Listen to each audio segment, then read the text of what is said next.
Good morning and welcome to morning meditation.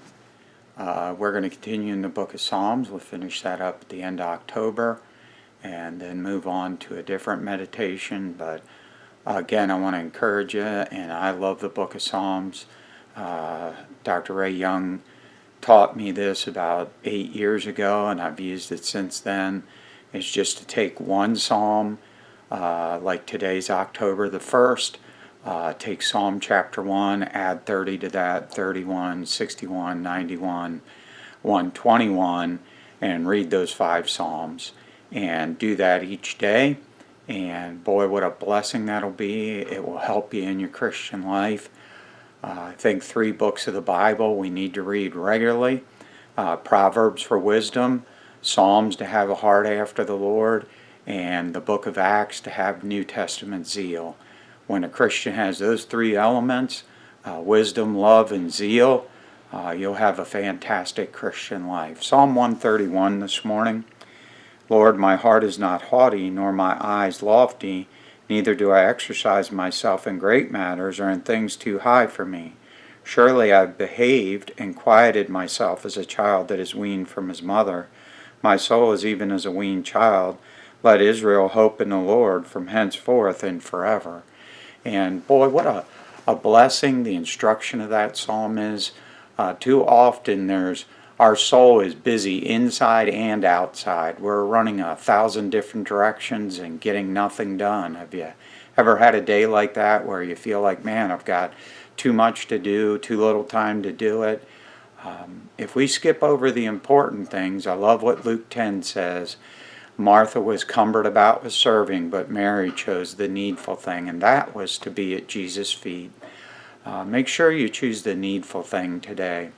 You know what that shows? 3 things here in Psalm 131. First of all, it shows a submissive heart, a heart that's able to humble itself. I've been studying that a lot lately in my Bible studies, being able to humble ourselves, have a humble spirit. That's what God looks for. He doesn't look for the proud person, the person that thinks they know it all. The more and more I study the Bible, the less and less I feel like I know. I hope that's the case for you too.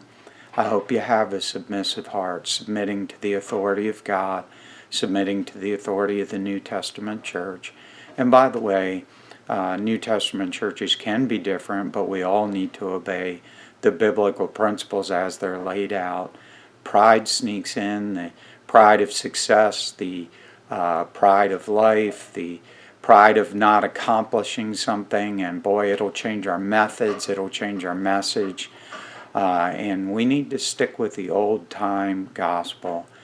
Get me unto the great men who have known the ways of the Lord, and we need to make sure that our lives line up with the people in the Scripture. Moses was a meek man above all the men of the earth. Number 2, not only do we see a submissive heart, but a satisfied soul. I had a question for you this morning. Are you satisfied? Do you want to be somebody else, somewhere else, something else, always dreaming of something beyond the horizon? No.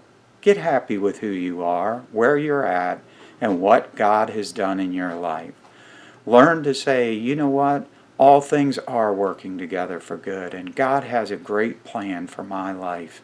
And I couldn't be happier than if I'm where I'm at right now, doing what I'm doing, and serving who I'm serving. Far too often, Satan wants us to be dissatisfied with everything about our lives, and if he can do that, he can break our faith and walk with God. And Christian, keep that in purity. Have a submissive heart. Have a satisfied soul. Learn that our satisfaction comes from walking with the Lord, not circumstances, not emotions, and not other people.